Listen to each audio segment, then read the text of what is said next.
കിടക്കറയിൽ ഒരു ഭാര്യയ്ക്ക് സാധാരണ നൽകാൻ കഴിയുന്നതിൽ കൂടുതൽ ചന്ദ്രൻ എന്നോട് ആവശ്യപ്പെടും. ബലം പ്രയോഗിക്കുമ്പോൾ ചിലപ്പോഴൊക്കെ ഞാൻ അനുസരിക്കാറുണ്ട്. എന്നിട്ടും എനിക്ക് എതിർക്കാതിരിക്കാൻ കഴിയുന്നില്ല. ചില ആളുകൾ ഇങ്ങനെയൊക്കെയാണ്. അവര് തൃപ്തിപ്പെടാൻ ചെയ്യുന്ന പലതും ഭാര്യയുടെ ഇഷ്ടം നോക്കിയല്ല.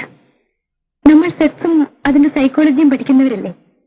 കുറെ കൂടെ ബുദ്ധിപരമായി പെരുമാറിയാൽ ചിലപ്പോൾ നേരെയായിന്ന് വരും. എന്തോ എനിക്ക് ആ വിശ്വാസം തീരെയില്ല.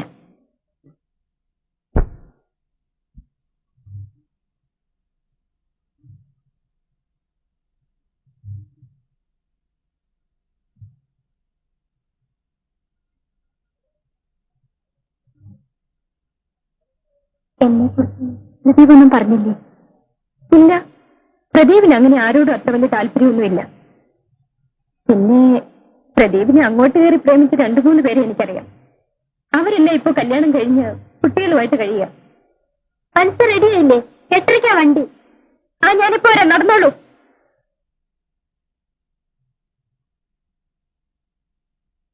കത്ത് വന്നില്ലായിരുന്നെങ്കിൽ മോളെ തനിച്ച് വിട്ടിട്ട് പോയില്ലായിരുന്നു.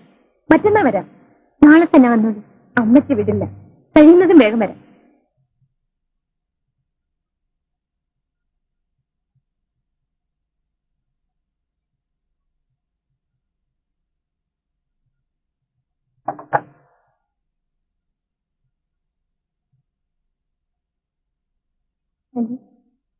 ദീപെന്താ വിളിച്ചു? പ്രദീപ് ചോണ്ണയാണ് വിളിച്ചിരുന്നു.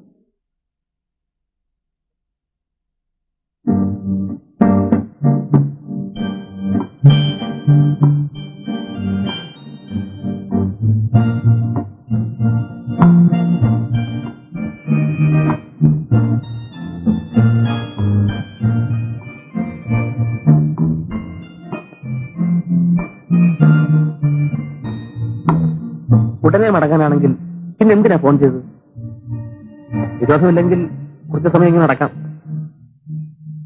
എന്നൊരു കാര്യം, ആളുകളെ തെറ്റിദ്ധരിപ്പിക്കുന്ന വിധത്തിൽ മുഖം വലിച്ചിട്ട് വെക്കരുത്. എന്താ?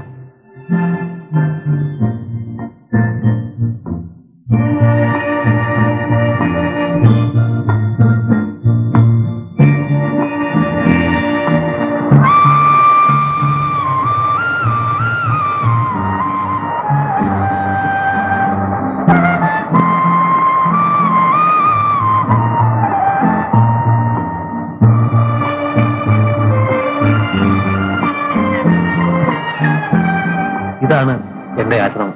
ഇവിടെ മനുഷ്യരെ താമസിക്കുന്നു. അവര് താമസിക്കാത്തതാണ് എനിക്കിഷ്ടം. വരൂ.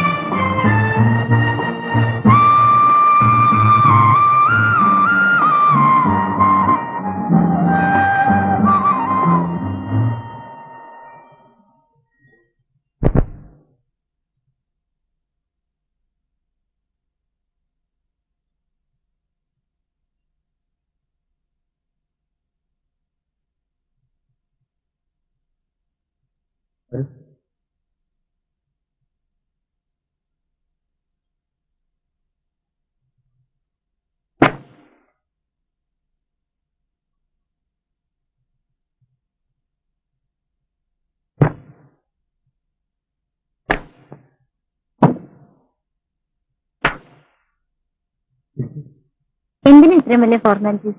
ഇത് വീടൊന്നും അല്ലല്ലോ. ഞാനിവിടെ നിന്നോളാം.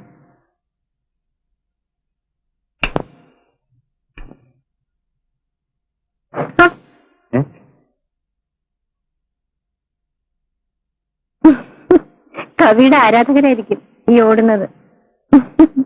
പാറ്റയും എലിയും പെരിച്ചാഴിയും എന്റെ രാത്രിയിലെ കൂട്ടുകാരാണ്. എത്ര നാളായി മുറിയിൽ കിടന്നിട്ട്? ആരാ ഇതൊക്കെ ഇത്ര കൃത്യമായി ഓർത്തിരിക്കുന്നത്? ഇരിക്കും.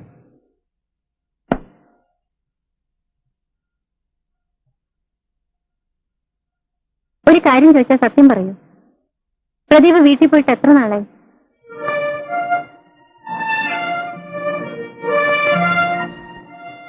എന്റെ വീടിനോട് എത്ര വെറുപ്പ്? ചിലർക്ക് ഇതൊരു സ്വപ്നമാണ്, ചിലർക്ക് തടവറയും. വീട് എനിക്കെന്നൊരു ശ്മശാനമായിരുന്നു. എനിക്ക് തിരിച്ചറിവായ നാൾ മുതൽ അച്ഛനും അമ്മയും തമ്മിൽ ശത്രുക്കളായിരുന്നു. ഒരവധിക്കാലത്ത് ഞാൻ വീട്ടിൽ ചെല്ലുമ്പോ ചോരയിൽ കുളിച്ച് ബോധവറ്റ് കിടക്കുന്ന അമ്മയെ കണ്ടു. അച്ഛനെന്നും ക്രൂരനായിരുന്നു. അമ്മയുടെ മരണശേഷം അച്ഛൻ പണം തരും, കടം വിട്ടുന്നത് പോലെ. വിവരങ്ങൾ അന്വേഷിക്കും, ഒരു യന്ത്രത്തെ പോലെ.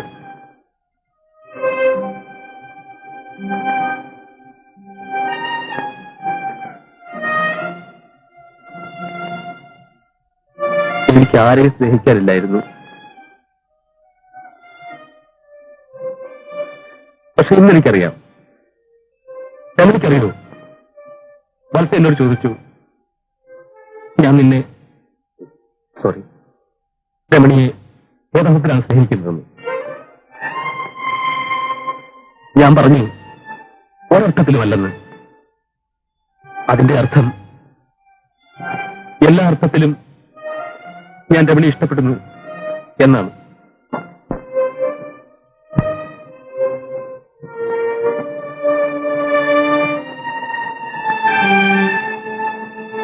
സ്നേഹിക്കാൻ കഴിയാത്ത അവസ്ഥ നരകമാണ്.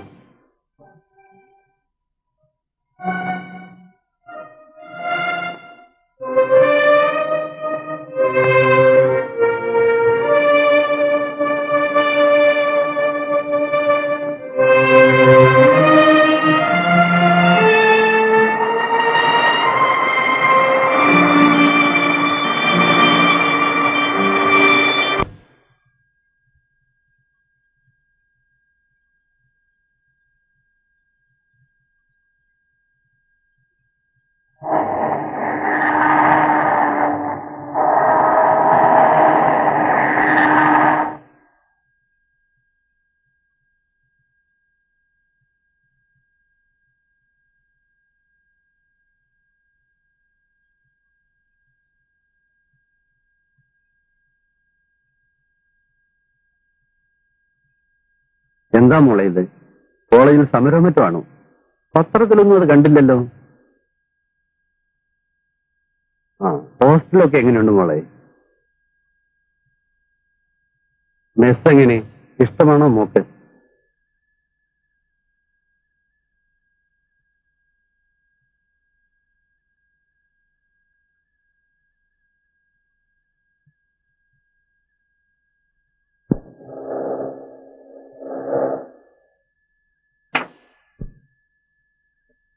ഓ, അപ്പൊ ഹോസ്റ്റലിൽ മടുത്തു അല്ലേ? മാഡം എത്തിയിട്ടുണ്ടെന്ന് അമ്മാവൻ ഫോൺ ചെയ്തിരുന്നു.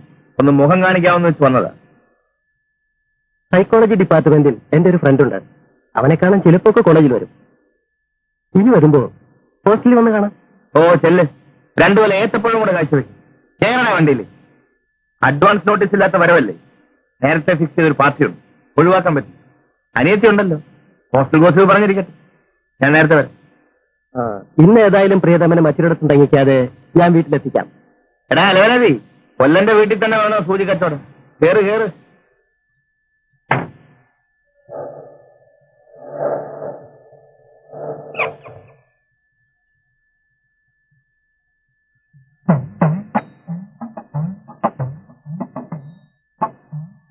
മമ്മി എപ്പോഴും വരുമ്പോ ലേറ്റ് ആവാറുണ്ടോ?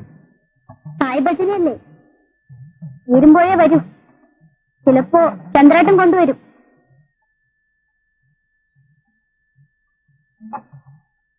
ദീപാരാധനയ്ക്ക് സമയമായി, വാ പോ.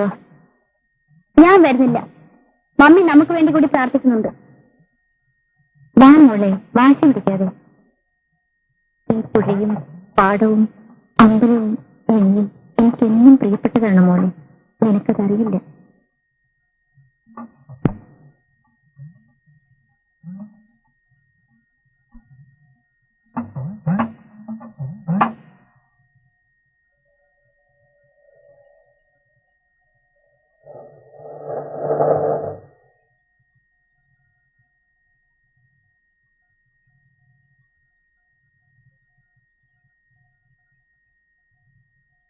മോള് വന്നെന്ന് ചന്ദ്രൻ പറഞ്ഞു. ഹോസ്റ്റൽ ഇഷ്ടപ്പെട്ടില്ലെന്നും പറഞ്ഞു. എന്ന് ഞാൻ ആരോടും പറഞ്ഞില്ലല്ലോ. ഞങ്ങൾ നിർബന്ധിച്ചിട്ടല്ലോ ഹോസ്റ്റലിലോട്ട് പോയത്. അത് ഞാൻ പറഞ്ഞില്ല. സോറി മാഡം, അടിയന്റെ പഴമനസ്സിൽ തോന്നിയോണ്ട് പറഞ്ഞത്. എന്നാ വാ വീട്ടിൽ പോ. അല്ല, നിങ്ങൾക്കൊല്ല ആഹാരം കഴിക്കണ്ടേ? ചോറ് വിളമ്പാൻ പറയാം.